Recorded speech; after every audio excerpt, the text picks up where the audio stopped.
Hi friends, in this video tutorial we are going to discuss if-else statement in PHP. Let's clean this. Let's say $num1 is equal to 5, $num2 is equal to 6. I assume you have basic idea of if-else statement. So let's check if $num1 is less than $num2, then echo num1 is less than num2. Okay, let's see the result.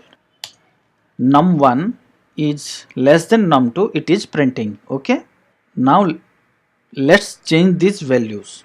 Let's say num1 is 7. Let's see the output. See, it is blank, it is printing nothing because we have not defined what else it should do if this condition is not meeting. But we want it should print if this condition does not meet, then it should print else echo num1 is greater than num2.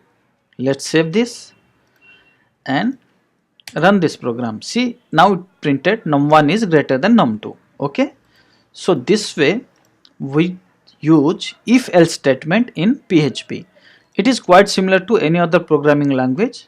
Okay, so if this condition does not meet, if this condition fail to meet, then it will print this one. Okay, so I hope you have understood how to use if else statement in PHP. In next video tutorial we will discuss for loop. Okay friends, if you have any questions, comment below. I am going to help you. Thanks.